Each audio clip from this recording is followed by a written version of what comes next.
we go. I'll start again. All right. So I just want to thank everyone for joining us this evening for our annual Yom Hashoah Commemoration program. For those of you who do not know me, my name is Inbar Robbins, and I am the Executive Director at Prineville Jewish Center and the granddaughter of an Auschwitz Bergen-Belsen survivor, my grandmother, Malka Lovi. Over the last several years, I've been co-teaching our B'nai Mitzvah students alongside Rabbi Shibelowitz. And over those years and many conversations with students and parents, one thing became very clear. We needed a robust, meaningful Holocaust education curriculum.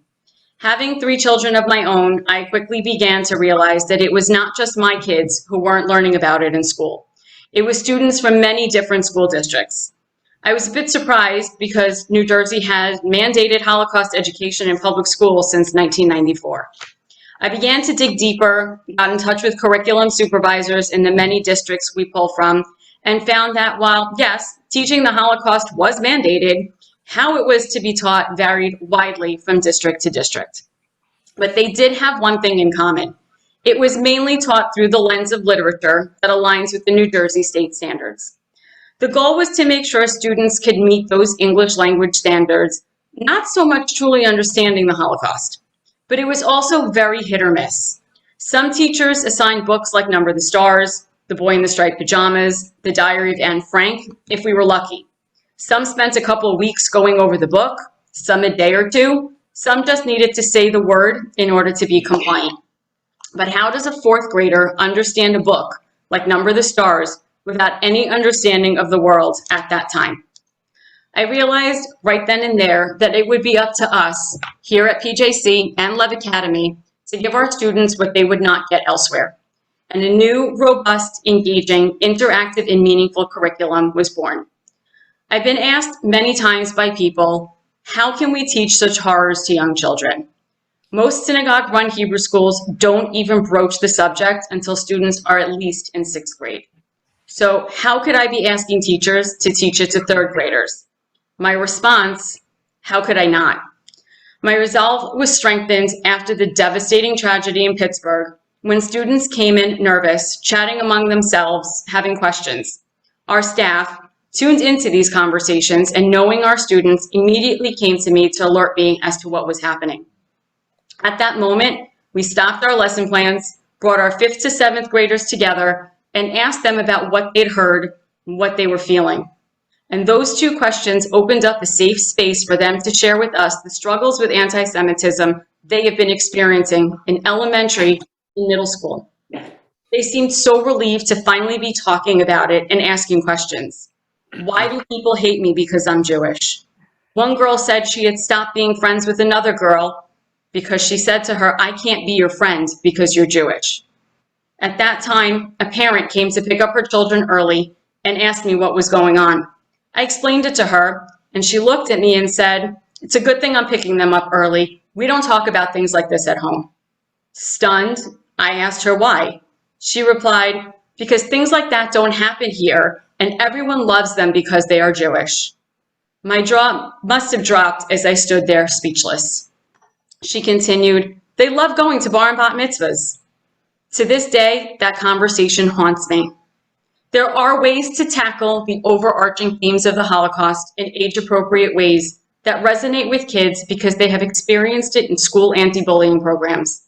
We can talk about the concept of upstander, bystander, perpetrator, victim in ways that make sense to them, and what happens when one remains a bystander rather than an upstander. That conversation evolves into discussions about the righteous among the nations, and finally to a history of anti-Semitism and age-appropriate Holocaust studies for our 7th graders. Learning by questioning, adding in some history, and of course, hearing stories and testimony from survivors and their descendants. For many students, this is the only place they will learn the truth before they enter high school or college, where they now have to tackle the new anti-Semitism, anti-Zionism. How can we expect our children to know what to do or what to say if we don't teach them about our past? How can we educate others about the dangers of remaining silent in the face of evil when we don't understand it ourselves? I've been told by my peers that Lev Academy is the only synagogue Hebrew school to do what we do. Some may say that should worry me, but it doesn't. I'm proud of what we do here and how we do it. When our students graduate and they talk about the one thing that would stay with them after leaving us, year after year, it's our Holocaust programs and curriculum that get mentioned. Connecting them with our past is how we ensure our future, and I am truly thankful to the staff and parents who make this possible and support these efforts. Today, we journey through one of the darkest chapters in our history, yet we recognize that darkness is tempered by light. As has happened so often in our history, powerful people tried to destroy us, body and soul, but they failed. Many were murdered, more than we can ever truly comprehend, an incalculable loss. But the Jewish people survived, strengthened in our resolve to remain Jews. Today, we celebrate our survival and our strength, even as we honor our lost and remember the horrific hatred and violence that we endured. Today, we remember real people. We will hear their voices. We will speak their names. We will take inspiration from the resilience and strength of those who stood up for each other in the most difficult circumstances.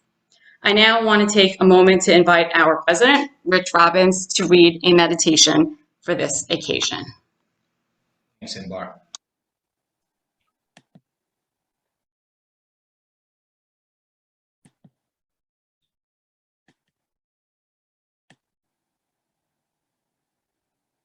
Oh, I can't get the sound. There you. He needs to unmute. Rich, unmute.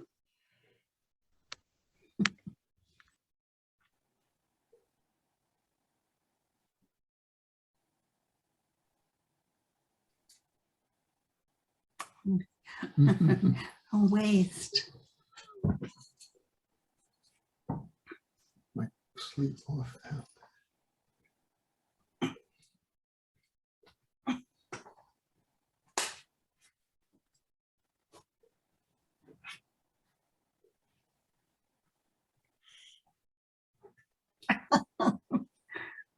Rich. I.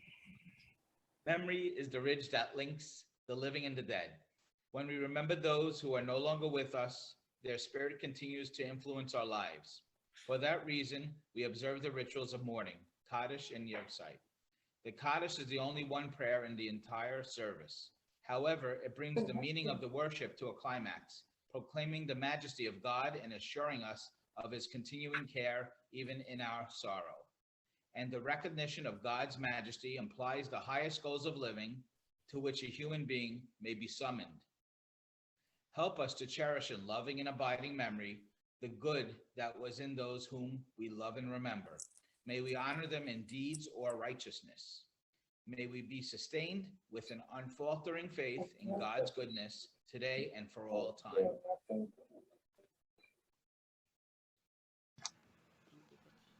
Mute yourself. So as we usually do, we always have our annual candle lighting ceremony. So I'm going to actually light our candle. 6 million died, more than 1/3 of the Jewish population of the world. The whole world stood by silent. In 1942, the country that regarded itself as the most civilized nation in the world, Germany, the center of culture, was responsible for the death of 6 million Jews. Among them were young innocent children, the aged, sick, defenseless, and helpless people. 6 million died. We must not forget them. Their death shall not be in vain. This shall never happen again. In our tradition, we light a Yahrzeit candle for the death of our loved ones. Let us light candles, one for each million. Obviously, I only have the one, but I will read them. First candle, in memory of helpless infants, children, and teenagers who were cut down like young trees before their time, before they had a chance to experience life. We shall not forget. Second candle, in memory of all mothers who died with their children in their arms. We shall not forget. Third candle, in memory of all mothers and fathers who were cruelly separated from their families. We shall not forget. Fourth candle, in memory of all scholars, teachers, rabbis who were the first to be seized. We shall not forget. Fifth candle, in memory of the heroes of the resistance who fought the Nazis, so few against so many, we shall not forget. Sixth candle, in memory of the martyrs who gave their lives to help their brothers under the Nazis, we shall not forget. While the candles burn in memory of our loved ones, I will read the names submitted to me. Just make sure. For the Glansberg family, David, Malka, Chaya, Peril, Cyril, Razel, Labish, Mayer, Moishe, and Sender Morgenthaler perished in Treblinka. Yehuda, Chaya, Leah, and Shmuel Langer perished in Poland. Rose and Mordechai Morgenthaler, survivors. For the Hetherington family, Hannah Magram and Benjamin Margram, Benjamin never made it to the camps. He was shot along with his family in their home. For the Kahan family, Helen Kahan, survivor of Auschwitz, who will turn 97 next month. For my family, Malvina Kolb Weiss, Elizabeth Weiss, Abigail Weiss-Freund, David Julius Weiss, Julius Arpad Freund, Gaston Auschwitz, Bushke Weiss, Imre Weiss, Joja Weiss-Freund, and Malka Weiss-Lovi, Auschwitz Bergen-Belsen survivors, all of whom have since passed. For the Smolin family, Sirla Golda Pal, Auschwitz, Yosef Pal, Auschwitz, Shmuel Pal, Gross Rosen, Ruchla Pal, Lodz Ghetto, Louisa Pal, Chelmno, Salma Pal, Mauthausen, Sala Pal, Auschwitz, Nachman Pal, Auschwitz, Deborah Pal, Auschwitz, Machel Halprin, Auschwitz, Baila Blima Halprin, Lodz Ghetto, Eliash Halperin, unknown, Sarah Halperin, Auschwitz, Liger Hirsch Halperin, Auschwitz. For Lori and Jeff Fibus, Lionel Roth. For Jerry Raber, Joseph Raber, Auschwitz. For Phyllis Schaefer, Alexander White, Auschwitz. For Ann Schumann, Bella Hostik Retman, survived the Lodz Ghetto and Auschwitz. For Francis Tagner and Esther Torum, Lipa Tagner, Bronya Tagner, Mala Beitel, Solomon Beitel, all survivors now deceased. They spent the entire war in concentration camps in Poland. For Linda Gordon, Mitchell Gordon, survivor, Auschwitz, Buchenwald, and Flossenburg. For Dr. Rabbi Bernhard Rosenberg, parents Jacob and Rachel Rosenberg, survivors, Auschwitz, Buchenwald. For Judith Yoblik, Selma Schoen, George Schoen, Andrew Schoen. George Schoen was in the Hungarian forced labor camp. Shmuel Zelig ben Abraham survived slave labor camps past 23 years ago. Sarah Bat Benjamin survived slave labor camps past 3 years ago. In memory of those who perished in the attacks in Pittsburgh, Pennsylvania, Melvin Wax, Yeah. Rosenthal, David Rosenthal, She Derek said to me she's on hold Simon, with me. Sylvan Simon, Try and get us Richard prices. Gottfried, Won't give her Rose that. Mallinger, David Stein, What? Joyce No, I'm doing that Feinberg, Yom Hashoah Irving thing. Younger. Your what? Doing the Yom In Hashoah memory thing. and in honor of those who perished and were injured in the attacks in Embarrassing. Poway, California, Lori Gilbert Kay, Rabbi Yisrael Goldstein, Almog Peretz, Noya Dahan. Joseph Newman, 72, brutally attacked with a machete while celebrating Hanukkah at his rabbi's home in Monsey, New York in December 2019. He passed away from his injuries on March 30th, 2020. In honor of Rabbi Charlie Citron Walker and the hostages taken by Malik Faisal Akram in Colleyville, Texas on January 15th, 2022, and all who succumbed to modern-day anti-Semitic attacks. And finally, in memory of the 6 million Jews who perished at the hands of the Nazis and in honor of all those who survived.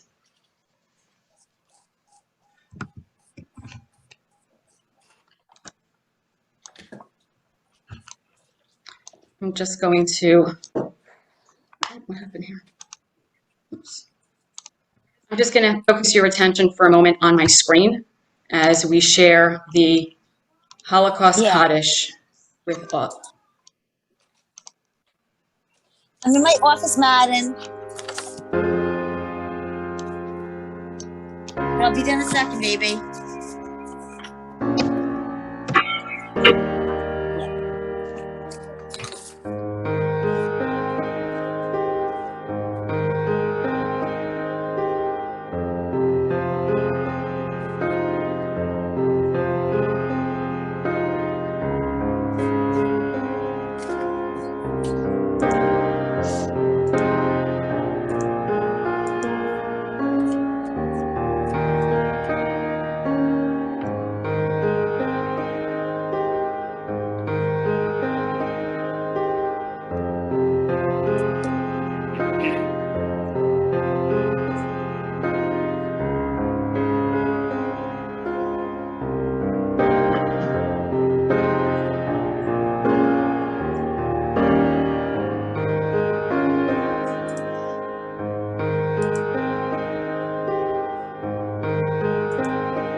What's your yeah.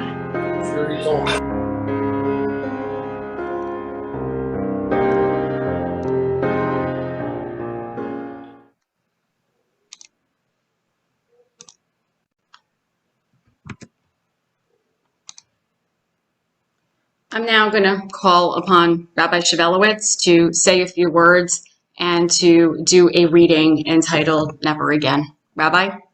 Yeah. Okay. Thank you, Inbar. Again, the Holocaust Memorial Service we have annual. It's a very difficult service to go through, but a necessity. I don't think there's anybody that, at least that grew up in my generation, that wasn't in some way or another directly affected by it, or having been a little bit closer, born a little bit closer to that period of time. Met many people, unfortunately, especially at PJC, which seemed to have been a haven because of the farming, the egg farming, for many Holocaust survivors to come who were allowed into the United States. I was watching before as the kids were on, and I was amazed by the interest that the kids had, and Imran and I were talking separately, and I had told the kids that they were very fortunate that they are able to see this program, because I don't know in 10 years from now or 20 years from now that this will be even mentioned. It seems that the further we're going into life, the further we're being removed from it. And yet it was a very difficult period of time. I had found out something, and I'll share this today because I've never really spoke about it. I found out something from my father on a rare trip to Connecticut, where he had spent several years in the New Haven area. And we were riding in the car one day, and he had said to me, we got into a discussion about something, about a doctor who was the son of General Lucius Clay. Lucius Clay was a famous general during World War II. And my father had just mentioned to me that he had gone to the White House. I never knew this till much later in life. He had gone to the White House, and he had spoken to President Harry Truman after World War II and to General Lucius Clay about allowing, well, first of all, for the state of Israel, and secondly, allowing people to reach out to their relatives to come to the United States on a higher basis, or in those that didn't have relatives to be allowed to settle to the United States. And he had said that it was such a difficult situation because it was just a very, very difficult situation to try to get people to come here. And this was really the bastion, this in the state of Israel, which was having its own problems at that time. It had a very difficult time of resettling the Jews. And then after all these things that they went through, to have come to the United States, to start all over. I know our speakers touched on that before with the kids, and I'm sure you're going to hear this again. But he said that it was just a very, very difficult situation. He, as a rabbi, had to try to convince these guys, and he says it wasn't easy. And he says he couldn't imagine after what they went through, all these Holocaust survivors, that people would even object to. Not open up the arms so much, but fortunately, many were able to come here, but many were not. And this is what I think we really have to learn from this: that we have to try to forget these things and move on to a point where we see that it doesn't happen again. That's it, and that is And that is what our objective is today. You know, if you have to, what is the Jewish objective today? Jewish objective today is for us to see that never again. Forget what we couldn't do, you know, let's move forward to what we can do. And what we can do is do our best to see to it and keep programs to this so that, you know, hopefully the thoughts that's in my mind right now, where are we going to be in 20, 25 years? Where are the kids going to be? Are they going to see the Holocaust? You know, Inbar was mentioning before that when we were talking to the kids that her children who go to school, one of her youngest goes to school, public school, and there wasn't even a mention of this. It seems to me it was always a mention of everything else, but there's never a mention of this. And this is such an important program, such an important time, and such an important future.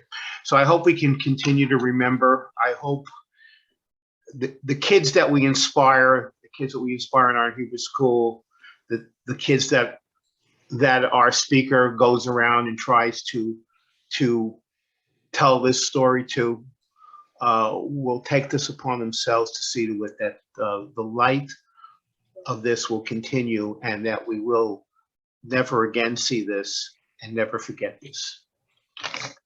So I'd like to, are we going to read, we're going to have a prayer here, which we're going to read, I believe. It's called Never Again. I'm going to put it up on the screen so everybody.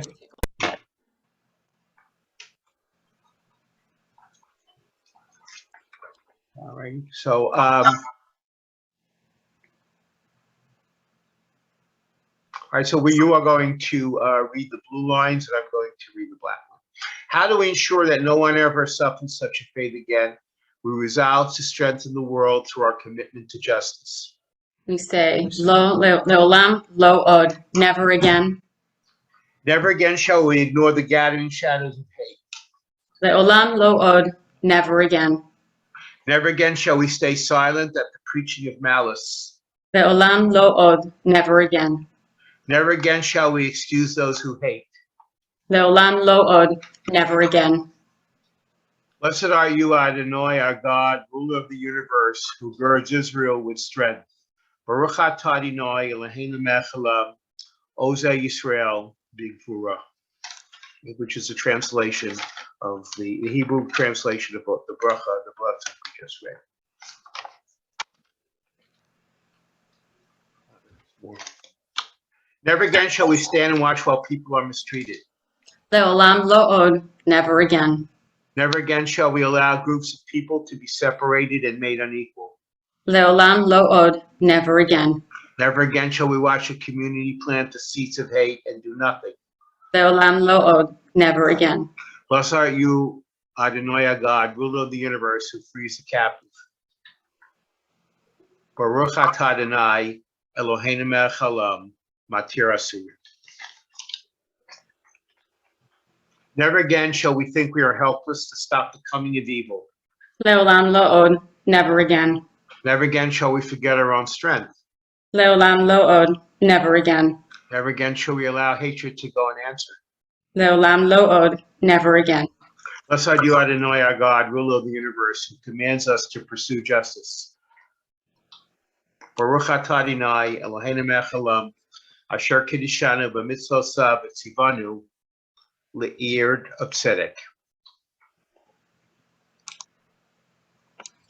And now I'll recite the mourner's Kaddish in memory of all those who died, the Kiddush Hashem for the sanctification of God's name, both present and past.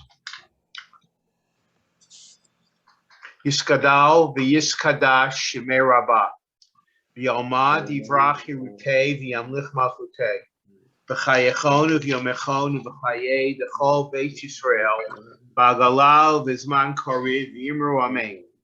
Yehei shmei rabba mevarach v'yalam olomei omayim. Yitbarach v'yishtabach v'yitpa'ar v'yitromam v'yitnaseh. V'yitadar v'yitaleh v'yitalal shemei d'kudusha b'richu. Le'ela min kol berchata v'shirata tushbechata v'nechemata damiram v'yalma v'yimru amen. Yehei shloma rabba min shemaya v'chayim oleinu v'al kol Yisrael v'yimru amen. Oseh shalom b'mramav v'yaseh shalom aleinu Ya'al Kol Yisrael, V'yimru Amen. Thank you. Thank you, Rabbi. The fear that many survivors of the Holocaust have when they are gone is that their stories will be gone. Those who grew up in the shadow of the Holocaust, the children of survivors, make the Holocaust more than a fading story. They are a living testimony to the hopes, dreams, and ideals that their parents and grandparents embodied. I'd like to introduce our speaker, Paul Golstein. 4 years ago, on Yom HaShoah, Paul was asked to speak with his congregation about his family's heroism and struggle for survival during the Holocaust. He was so moved by the impact the story had on the members of his congregation and on him personally that he now continues to speak to schools and other organizations as a personal tribute to those who survived and those who died. Paul's parents cheated death in Nazi-occupied Poland. His mother was involved in the uprising and later escaped from the Warsaw Ghetto. His father not only fought with the partisans and on the Russian front, but heroically escaped from Treblinka, where his actions helped to change Holocaust history. Over the past 4 years, Paul has given presentations on his family's story to about 100,000 students and adults. Before he retired and began his speaking journey, Paul spent his career in the advertising world, creating campaigns for such well-known brands as DirecTV, Dunkin' Donuts, Maxwell House Coffee, and Frito-Lay. He has also taught marketing and advertising at West Connecticut University and the Fashion Institute of Technology. It is my pleasure to introduce you all to our speaker tonight, Paul Golstein.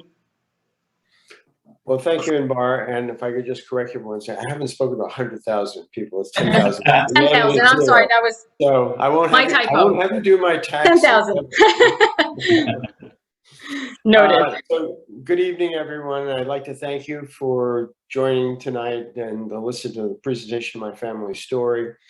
Occasionally during the presentation, you will see only a blank slide. And let me actually bring up my slides, which I forgot to do.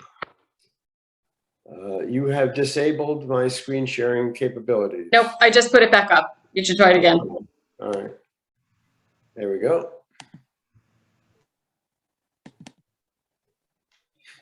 There's that. And there's the good evening slide. Okay. So you're going to see a blank slide every now and again. That's fine. There's nothing wrong with your connection. So in addition to speaking to my congregation, when my son was in high school, he asked my father, a Holocaust survivor, to speak with his classmates about his experiences as a Jew in Nazi-occupied Poland. Then, like in the synagogues I spoke with, I realized how moved everyone was. And I promised myself that I would continue to tell the story of my family so that no one would ever forget what happened and what could happen if hatred goes unchecked. As a second-generation survivor, I'm committed to ensuring that the stories live on, to be known by each successive generation. If not me, then who will speak for them? If not you, then who will know? Most of the information, photos, and videos in the story I'm about to share with you are actual testimonies from my parents. Their testimonies are memorialized at the Holocaust Museum in Washington, D.C., the Wiesenthal Center in Los Angeles, and Yad Vashem and Yad HaYeled in Israel. Some of the testimony is from my father's own handwritten accounts, which I recently found. Several photographs you'll see were smuggled out of Poland, hidden in shoes, undergarments, and the linings of my parents' clothing. Others were provided by my parents' friends and the institutions I just mentioned. Still others were researched and added for historical perspective. Today, I'm going to share with you the story of what it was like growing up with parents who survived the terrors of the Holocaust, their heroism, and their fight for survival. You know, when you think of someone who is a hero, you think about someone who's larger than life. But this quote, which I found, I think really speaks to the point. Heroes are ordinary people who make themselves extraordinary. And according to this author, this quote, we all have the capacity to be a hero. For me, the key to heroism is acting out of concern for those who are in need, even knowing that there is great personal risk in doing it without any expectation of reward. By that definition alone, my parents were extraordinarily heroic. I first learned of my parents' ties to the Holocaust when I was about 4 years old. One morning, jumping into bed with my parents, I noticed a foot-long gash on my father's calf. I believe he consciously tried to hide this and other injuries he had suffered during the war from his children. When I asked him what it was, I can still remember a long pause and a worried look on his face. My father showed me other wounds he had sustained on his neck and his hand. He told me how he got shot in the hand and had the courage and strength to dig out a piece of shrapnel by himself with a razor blade without any anesthetics. While some survivors never spoke of what they saw and endured, from that point on, my parents made a point of telling me their stories with more descriptive detail. They explained why out of almost or more than 60 or so family members, grandparents, aunts, uncles, and countless cousins I could have had, only 2 survived. The rest were all murdered in Treblinka. Think about this. During the Holocaust, over 6 million Jewish women, men, and children were murdered. 1.5 million of those were children. 2/3 of Europe's pre-war World War II Jewish population. So how is it possible to put the enormity of that number into perspective? Well, if we held a moment of silence for each of these victims of the Holocaust, we'd be silent for 11.5 years. Or 6 million is equivalent to about 3/4 of the total population of New Jersey. My parents, Sam and Sabina, were from Poland. My father came from a rural town called Kozienice. In Poland, my father's father was learned in Torah and was the Baal Tefillah, the prayer leader at the town's synagogue. When my father came home from school, he was trained to make shoes and other leather items of clothing. He couldn't have known then that his shoemaking skills would one day save his life and change the course of Holocaust history. How could he? He was a simple young man, about 20 years old. My mother was born and raised in cosmopolitan Warsaw, Poland, which was known as the Paris of Eastern Europe between World War I and II due to its vibrant cultural life. My mother's father was a government official, and they lived well in a city home. Though they were not very religious, he also was learned in Torah. Immediately after the war, my parents were sent to a DP camp, a displaced persons camp, in Lodz, Poland, where my brother was born. In 1949, they tried desperately to immigrate to the United States, but when they learned that the quota for survivors from Poland was filled, they purchased false documents indicating they were born in Germany and were able then to book passage on an obsolete freighter ship called the Marina Tiger. Conditions on board were horrible and many people got sick. In my mother's haste to get off the ship and start life anew in America, she left all her valuables she had brought with her from Europe on the ship. By the time she returned to find them, they were all gone. My father's brother, Uncle Max, left Poland before the war and sponsored my family's entry into the United States. He helped my father get a job leveraging his learned trade as a shoemaker in a factory on the Lower East Side of New York City, where he was paid by the piece, literally meaning that for every shoe he completed, he earned a few pennies. When I was born a couple of years later, my parents could only afford a modest apartment. My brother and I shared the only bedroom, and my parents slept in the living room. Around that time, my mother's only surviving sibling, Tante Genya, was sponsored by my parents and brought to the United States. Many of my parents' friends, all Holocaust survivors, settled in the same neighborhood in Brooklyn. All of them had lost loved ones, so they became our family and we theirs. They took the place of my lost aunts, uncles, and cousins. Looking back to those early years of my life, I could say that they were the most loving people I ever met, generous and kind to a fault. Whenever I entered their homes or they came to visit mine, I almost felt overwhelmed by the force of their love. Nobody took more joy from my mere existence. Nobody hugged me harder or kissed my cheeks with greater joy. But growing up with parents who survived the trauma of the Holocaust and immigrated to the United States presented many challenges that children of American-born families don't face. Here are a few examples. When I was about 4 years old, my mother and I were riding the New York City subway when she believed she saw a guard from her concentration camp. She quickly grabbed my arm and we escaped from the train just as the door was closing. When I look back at that incident, I realize how scared she was. Once, against my father's wishes, I wanted to join the Boy Scouts.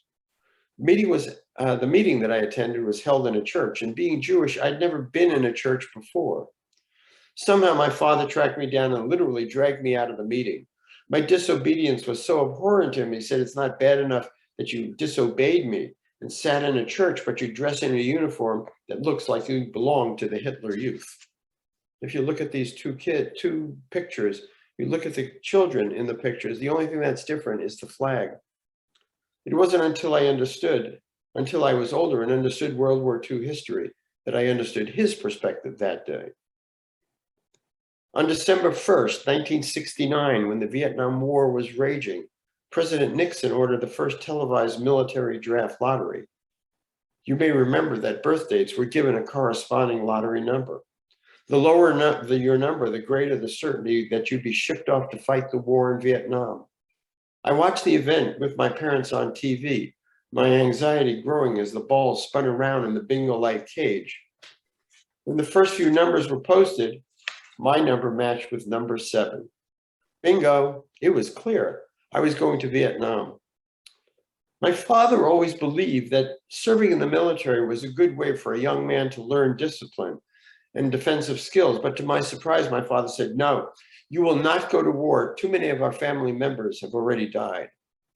It's funny how things manifest themselves. 2 years earlier, I was emotionally crushed when I suffered a career-ending high school football injury, which forced me to give up an athletic scholarship. And as fate would have it, that injury probably kept me from going to war and probably saved my life. My parents worked hard all their lives, providing what they could so our family could survive.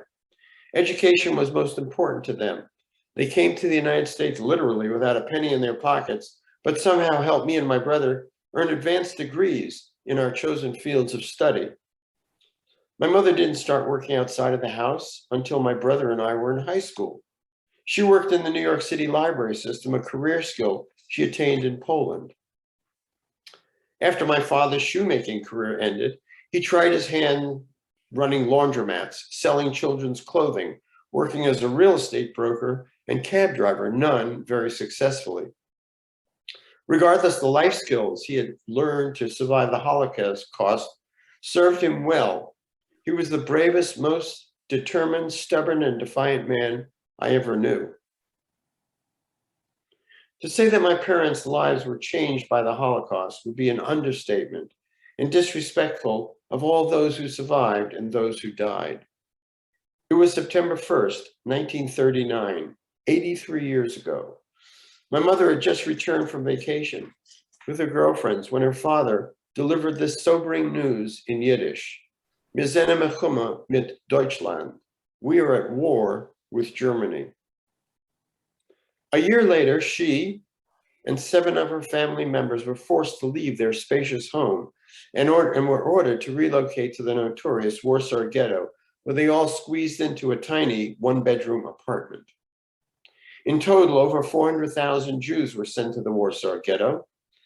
That's a little bit more than the total population of Trenton, Newark, and your own hometown crammed into 1 square mile. Living in such appalling, overcrowded ghettos, Jews were routinely deprived of basic necessities like heat and food. Many died of disease and starvation.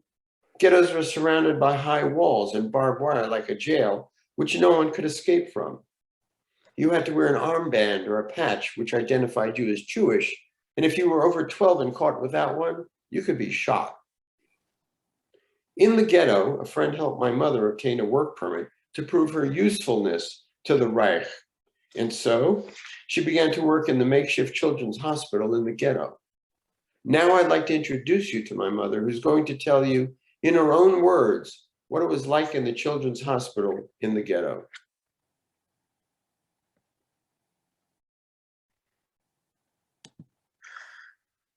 Then again, arised another problem. You had to have a pass that you are working to be useful. guess then going to the library, I didn't know anything. And then again, Mrs. Fishman said, you know what? I'm going to make a place for you to work in the children's hospital.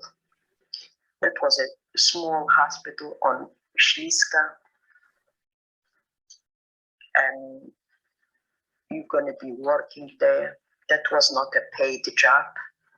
It was only a protection that you are useful. And I used to go 5:30 in the morning together with my father. He obtained a little clerical job in the Judenrat. My hospital was in that small ghetto. We had to pass such a checkpoint when the Germans are standing and watching. Do you have a pass? Do you have to go from one ghetto to another? Going with him, I was shivering because many times they took these Jews and made fun of them, had the ball, beat them up. And that's what happened sometimes to my father too, but we had to go to work. While leaving the apartment early in the morning, plenty of corpses laying in the street, starved people walking around. Not a better picture awaited me in the hospital. Children, swollen, deformed faces. You couldn't even see the eyes of the children. And if you would push your finger into it, it is just like dough which was written on with yeast. Or you stick a pin, you would see a geyser of water pouring out. And slowly, these kids didn't eat. And many times in the morning when I came, the bed which was occupied was empty, the child died. Or it died on my hand or on another nurse's hand.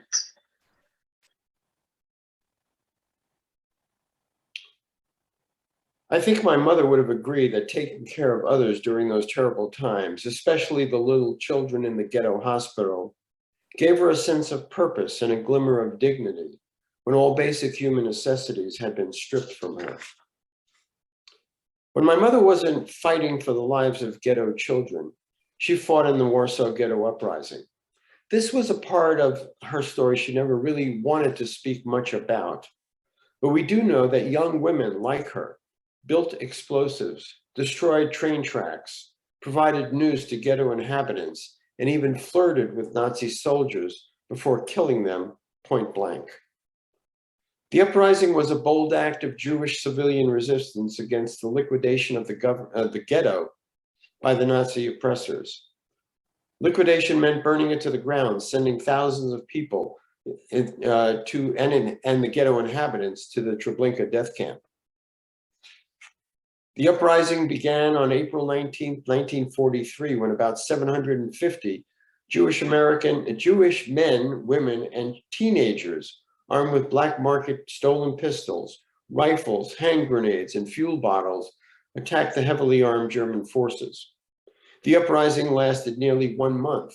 In retaliation, the Germans burnt the ghetto to the ground, block by block, resulting in the death of 13,000 Jews. My mother was an ordinary woman who made herself extraordinary. Time and again throughout her life, she demonstrated a strong sense of intuition that guided her in making death-defying situations. Somehow she managed to escape from the ghetto. She was determined to stay with an aunt in another town where she thought she'd be safer and possibly be able to send food back to her family in the ghetto. As Germany's suppressions and atrocities in Poland were intensifying, she attempted to return to Warsaw by hitchhiking and hiding in the woods and Jewish homes, but she didn't succeed. She was captured and sent to a slave labor camp. What she didn't know all along was that all of her family members who had remained in the ghetto had already been selected for deportation by cattle cart to the Treblinka death camp. She never saw them again. When my mother was captured, she was sent to the Skarżusko concentration camp, where she performed slave labor making munitions. She told me how women in her camp slept 6 to a bunk on a hard wooden plank in a flimsy, bug-infested straw mattress, and how she survived a typhus epidemic. Now I'd like you to hear from my mother one more time. It was on a Sunday morning, and the Germans came to our houses wherever we stood. There's few people, it wasn't too many. Rouse, rouse, rouse. And we had been packed on lost autos again. Yeah. Where are we going? Trucks, probably, yes. I probably would know how to say it, but it's. Where are we going? We don't know. I remember sitting on that truck and a Ukrainian was sitting near me. I wore a watch. He said to me, give me that watch and you'll be free, I'll let you go down. And I said, oh no, I'm going with my people and you're not going to get a watch. They brought us to Skorzysko, where some people of Kozinets had been there already. There probably was a selection. Some went to the wagon, some went to work. They marched into Skorzysko. At that time, they didn't ask me to give away the watch. They took the watch. When we came back on the night shift, to pass by these Ukrainian guards, it was another hell. You had been beaten, you have to run, they pulled out people suddenly for their fun. And we had been happy already being back in the barracks. Then a typhus epidemic, an epidemic of typhus. Very bad one, people died. People had been hungry, didn't have what to eat, work, bleeding, that's all brought to it. I myself got sick with the typhus. I was burning up with 104 temperature, laying like this and being really condemned to death. I was thirsty. I wanted to drink. I was burning up. It was like maybe a crisis night. And I would say that Providence brought my hand down to the end of that bunk. I'm coming to a terrible thing. And there was standing a tin can. The can was usually with urine. Yes. And I must say that I drank it. I drank it not knowing what I'm doing. But I was very thirsty. And it happened to be that was like a medicine to me. It was maybe the crisis, or maybe that dream, or maybe that drink. I woke up in the morning and my temperature dropped.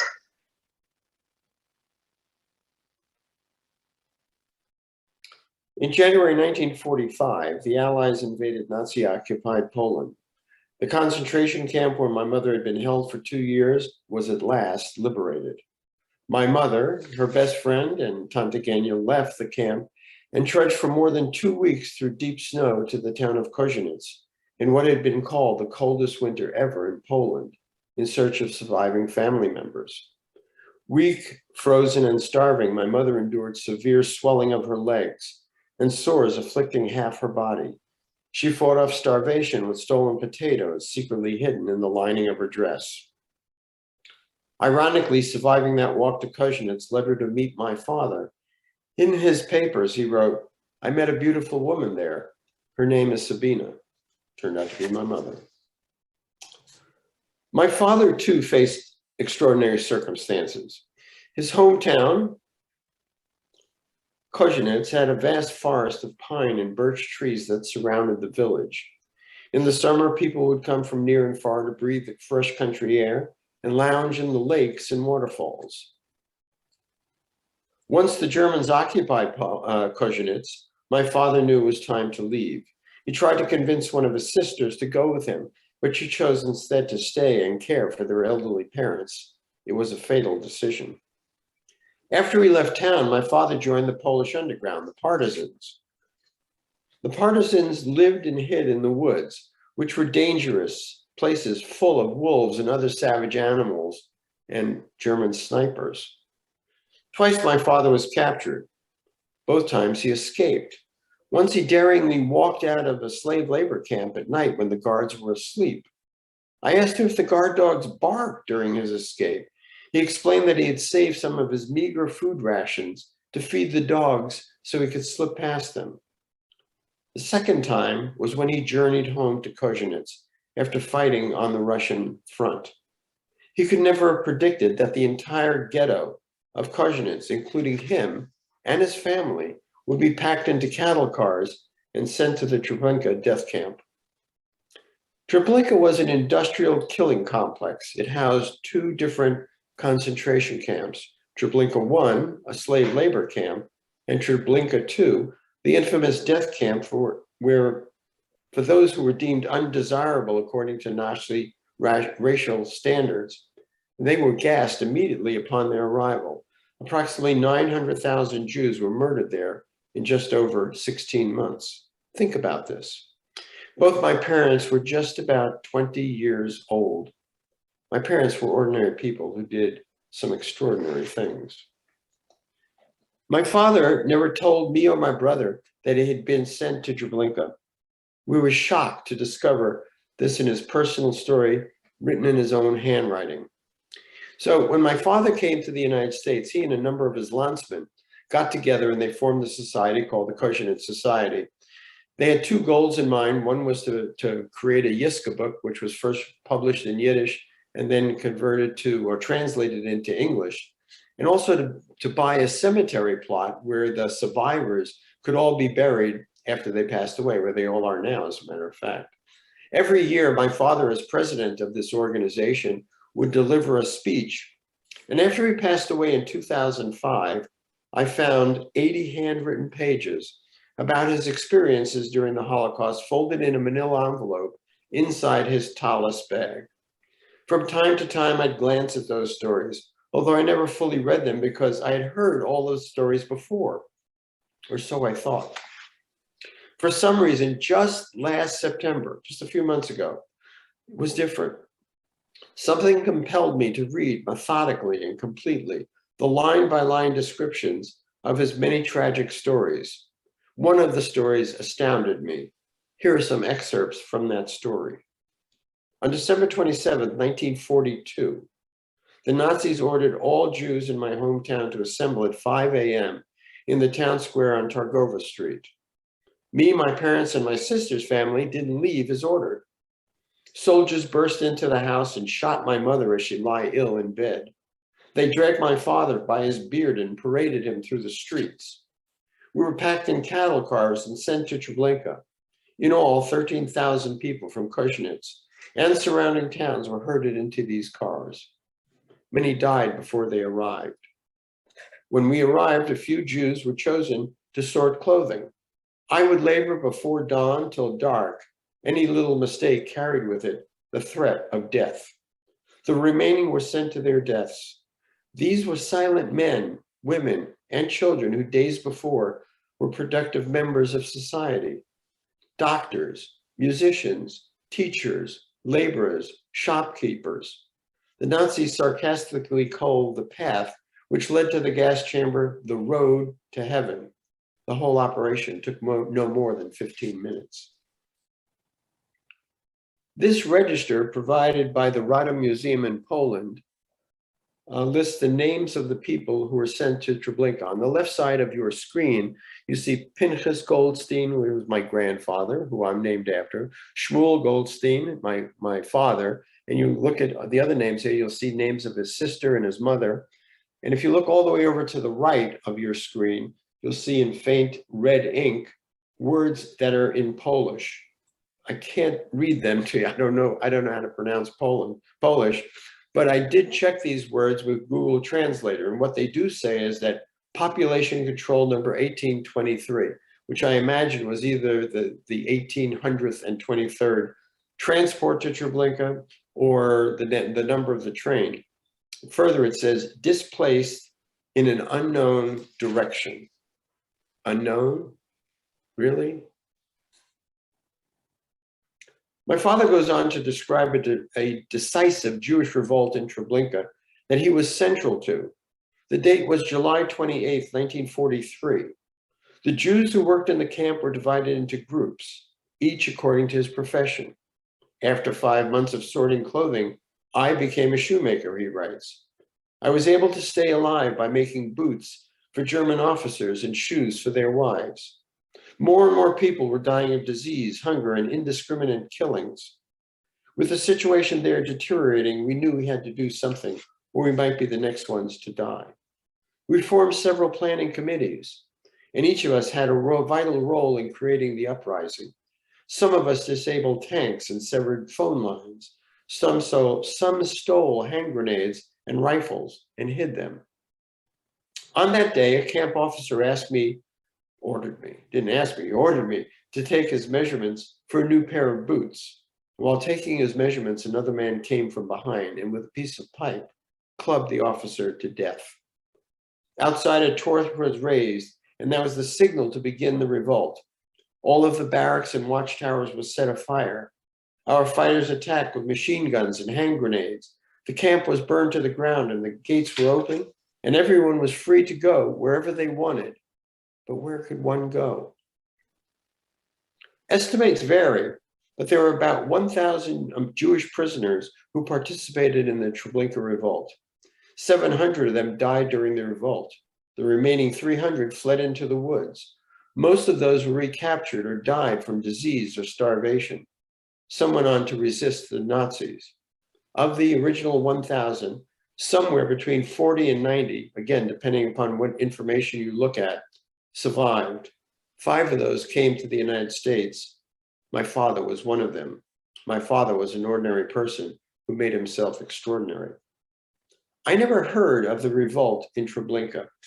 I'd heard about Sobibor, I'd heard about the Warsaw Ghetto Uprising, I'd heard about the partisans, but doubtful, I searched it online. And with the exception of a few minor discrepancies in the dates, it was just as my father described. But discovering this extraordinary story was merely the starting point.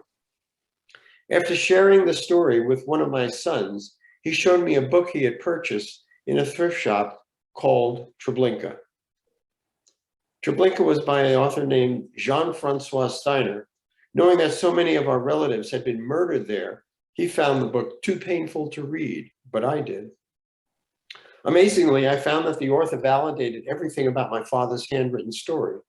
The author even described the vital role in the revolt's success played by a shoemaker named Simic Goldberg. My father's Yiddish name was Shmulik Golstein. The similarities seemed too close for coincidence. I read in the book's preface that the names of the people of the book had been altered to protect the survivors from any Nazi reprisals. The book was published in 1966, barely 20 years after the Holocaust ended. I was hungry to find out if the character Simic Goldberg was indeed my father.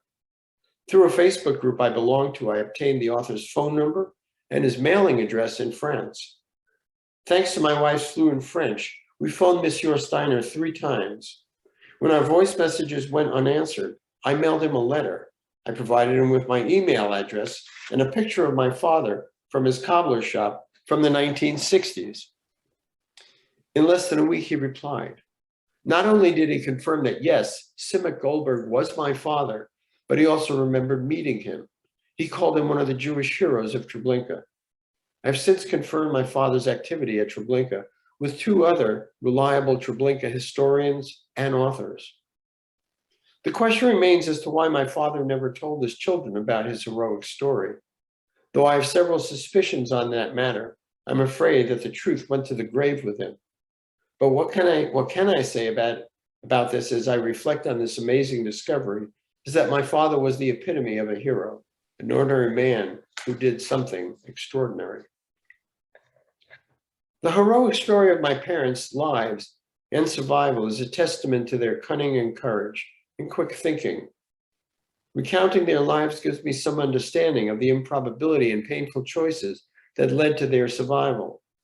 It's hard not to think about the bare margin that separates survival from death and the decisions made in a flicker that accounts for one's existence. While some survivors never recovered from the trauma of genocide and couldn't find happiness again, my parents chose to live a life well measured, and they were thankful for every little thing they had. I never asked my mother how a woman who survived such horrors could remain such a bottomless source of warm-heartedness. My mother was beautiful, charismatic, and charming. She was very creative and a great storyteller. Everyone loved her, and she loved to write in her spare time and had a voice that rivaled many professionals.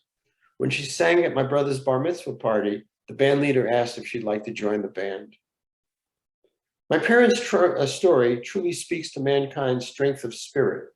Both fought for their lives and survived under the most unspeakable conditions. Though growing up with unimaginable deprivation, constant malnutrition, rampant disease, and even subhuman sanitary conditions, they lived and thrived well into their 80s. Their determination to live was an expression of their instinct to survive. Their presence was so full of life. My parents didn't carry the burden of pain and horror and death that they experienced personally on a daily basis. They chose instead to bring light and joy into the world, most importantly, by creating a family as a legacy to those relatives who had lost their lives. On the 45th anniversary of the Warsaw Ghetto Uprising, 2 weeks ago, was the 79th, by the way, my parents took my brother and I back to their Polish birthplace. My mother longed to find her childhood home in Warsaw. My father wished to pray in Warsaw's only shul. They also wanted to pay homage to our family who was murdered at Treblinka. On Saturday morning, we visited the Nożyc Synagogue of Warsaw. We found it in a state of shambles. Windows were shattered, prayer books were ripped, pews were broken. Nonetheless, the few faithful Jews who remained in Warsaw stayed there and congregated for worship as we did that day. When the prayer service concluded, my mother insisted we try to find the house she grew up in. She had often described it to me in great detail. My mother had an uncanny sense of intuition. She was certain the house was still standing. Walking through the streets of Warsaw in 1988, we were surprised to find that much of the city, which had been destroyed during World War II, had not yet been repaired. But there, among the frames of bombed out buildings and piles of brick, wood, and rubble, stood one building. Unbelievably, it was my mother's house. I was very concerned about how my parents would feel on returning to their childhood towns. What would be the impact of the memories they were reliving? I was especially anxious when we went to Treblinka. When the Nazis realized they were losing the war, they destroyed Treblinka and other concentration camps to erase evidence of crimes and atrocities they had committed. What remains today of Treblinka is a symbolic cemetery scattered with gravestones. They display the names of towns throughout Europe from where 900,000 doomed Jews were deported in cattle cars to gas chambers. At the top, you see a picture of my mother standing by the stone that says Warszawa, Warsaw in Polish, and on the bottom you see it says Kozienice, the name of my father's town. I often wondered how God could allow the Holocaust to happen.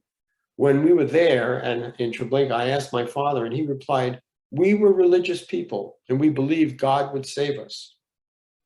More of our people should have fought for themselves and their families. They never did." My father left a broader message for succeeding generations, which rings true today. He warned pre-war Germany was an advanced, educated country with a democratic constitution, free speech, and rule of law. At that time, it had the most Nobel Peace Prize winners in the world. It'd be comforting to think that Nazism happened suddenly. It didn't. The study of the Holocaust helps us to look back and see where the warning signs were missed and the consequences were ignored, and waves of prejudice and propaganda prevailed, as it does today. We owe it to the victims and the survivors to look back, to remember the 6 million Jewish men, women, and children who were murdered, to remember also the several million Soviets, Poles, Gypsies, homosexuals, criminals, disabled, political prisoners who were victims of systematic extermination by the Nazis during the Holocaust, to reveal the horror of their deaths and to acknowledge, most of all, that we, silent citizens of the world, failed them.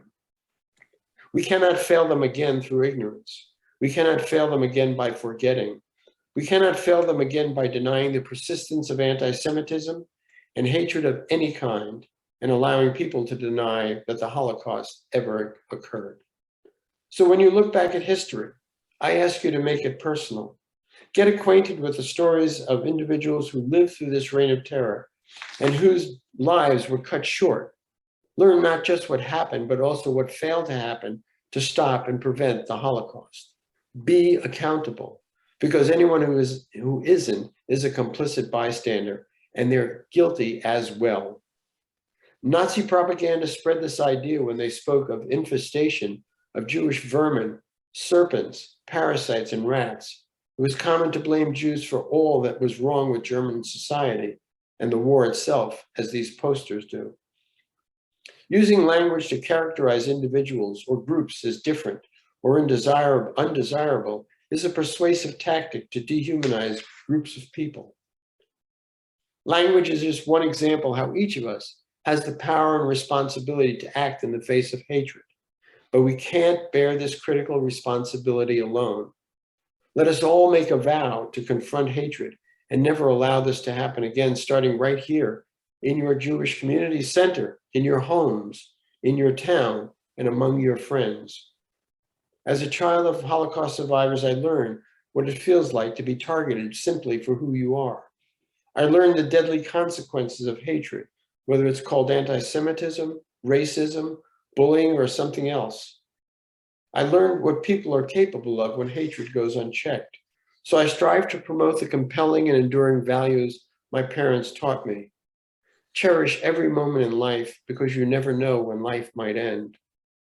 Love children, for they are the precious link to the preservation and continuity of family.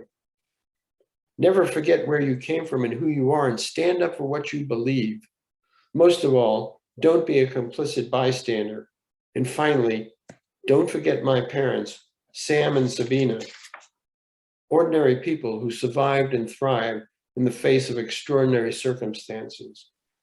Be their voice and tell their heroic stories. Thank you. Thank you, Paul, so much for that incredible story. I mean, this is my second time hearing the story, and obviously you added bits to this one that we didn't do with the kids for obvious reasons.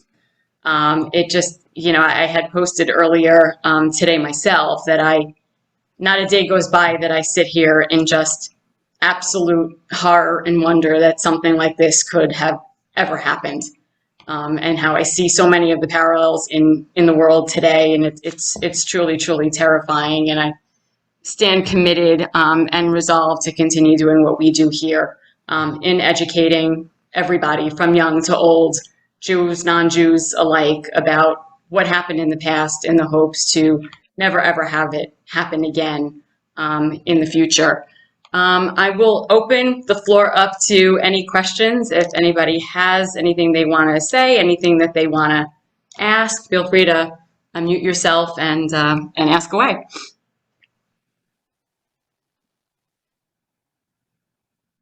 Wow. So as Embar said, I was fortunate enough to listen to you, Paul, during. You're muted. Still muted. Keep muted. I hear him. Thank you. Okay. I'm talking through your mic. I hear him fine. I hear him fine. Now I don't. Story of my life. Exactly. There you go. Okay. So let's try. Three's a charm.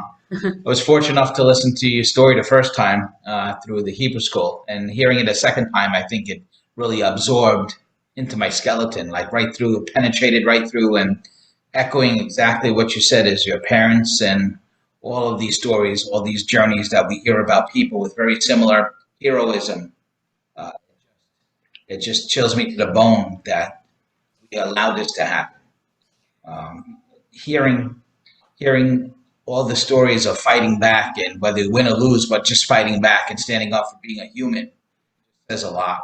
I know at times myself, personally, I'll like talk to my dad, and my dad passed away about 13 years ago or so, and he fought in Korea. And to your point, he never shared all the details. And I always ask myself, you know, talking out loud like a fool, or maybe not to myself, I do it often, is, why didn't you share with me the stories, or why didn't you share some of the pain or the burden that you carried with you? Because he was on the front lines many a time, and he shared some stories that were shocking.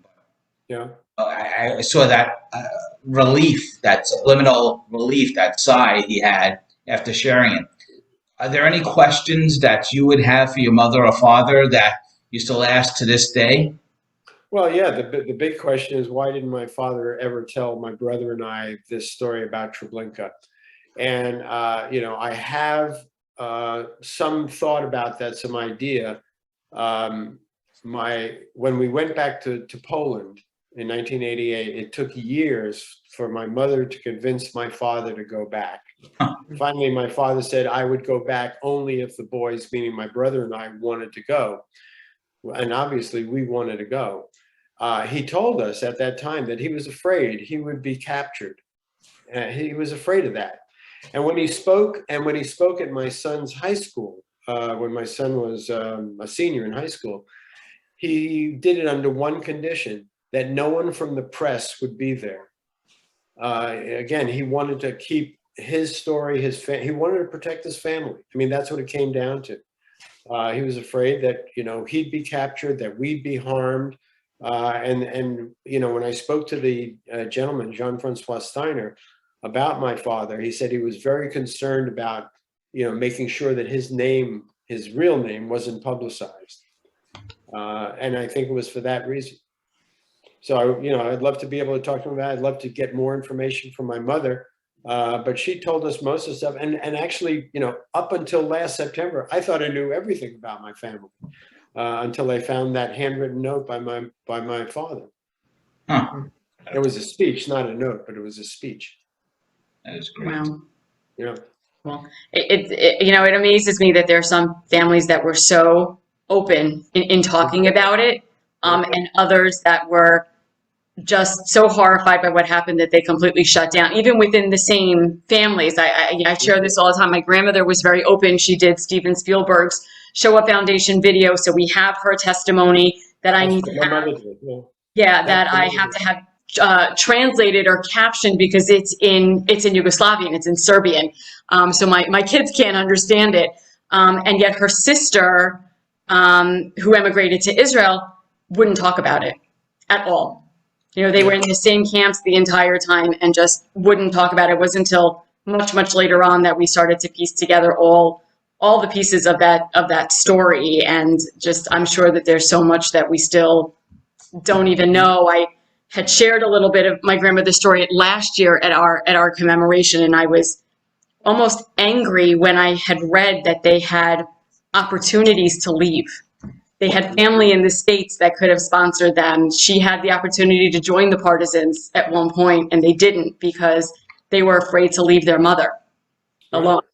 So they stayed, and yeah, absolutely horrifying. Everybody made mistakes. Again, we thought we knew everything. We thought we knew everything about our family, except for that one very important thing about Treblinka.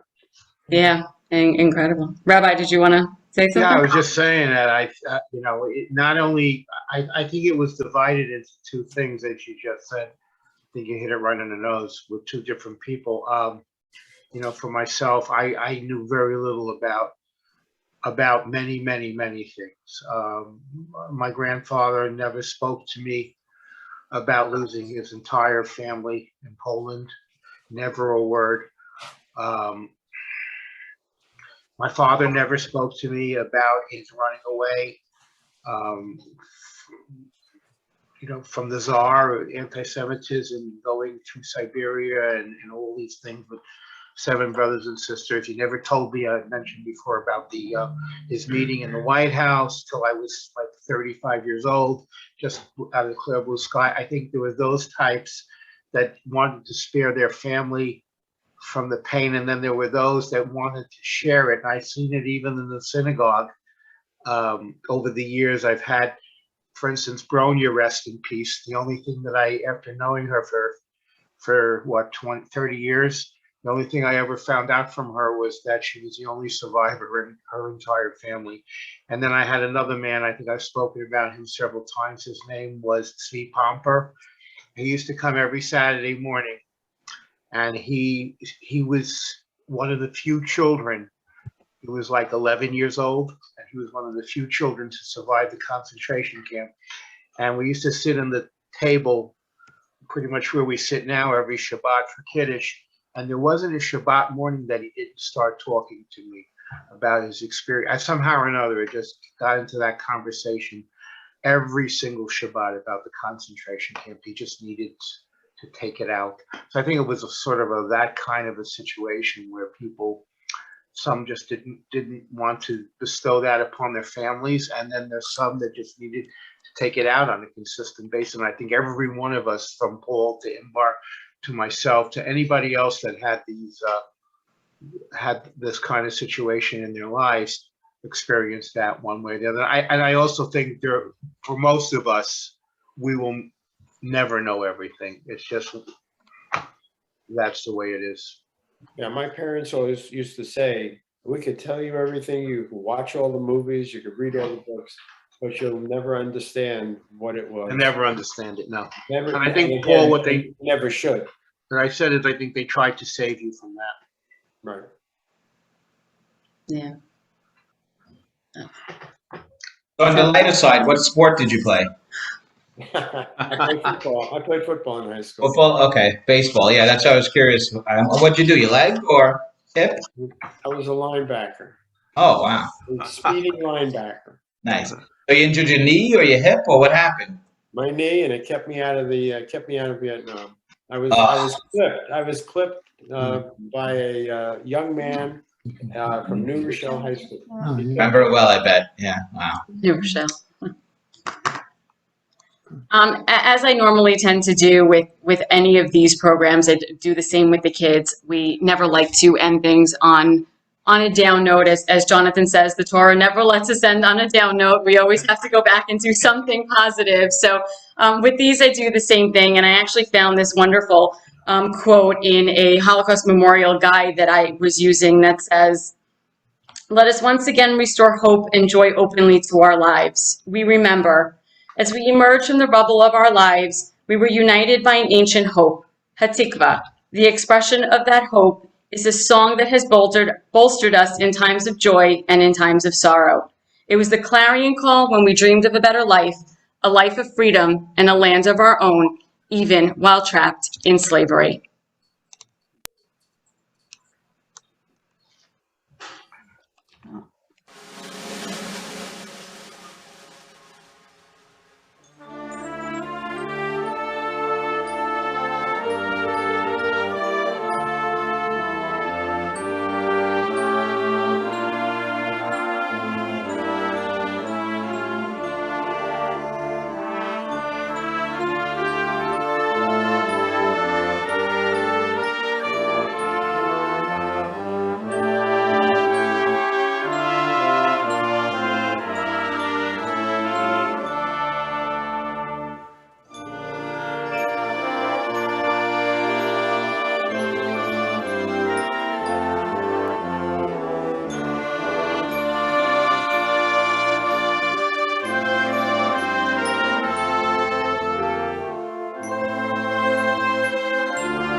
I want to just thank everybody for coming out tonight. This program was recorded. It will be available on our YouTube Holocaust playlist. If anybody wants to share it, you're welcome to do so. I will send out the link as soon as it's rendered. You're welcome to share it with anyone you want and continue to share these stories, continue to remember these people, who they were, what they stood for, not just what they went through, but the people that they were before all of this happened. They were unbelievable people with hopes and dreams and passions and talents that were just cut down way too short, way too young, because too many people stayed silent. And that is the one thing that we were talking to the kids about today. And one of our students actually asked, what can we do to prevent this from happening again? And, I said to them, you took the first step by being here today. Listening to these stories and understanding what happened in the past allows us to help better frame our future and how we respond to acts of hatred, anti-Semitism, anti-Zionism, in whatever form that it comes. And so we continue to encourage our children to, continue that path. And, we're very proud of Love Academy and for PJC for supporting that environment for our students. Paul, I thank you so much for your time, for sharing your story with us. Absolutely incredible. And I wish you and your family well, and hopefully our paths cross again in the future. I will share the link with you if you want it as well. Thank you all so much. Have a wonderful evening. Peace. Good night, all. Thank you, Embar. Thank Thank you. You're very Paul. welcome. Thank you, Rabbi. Good night. Thank you, Paul.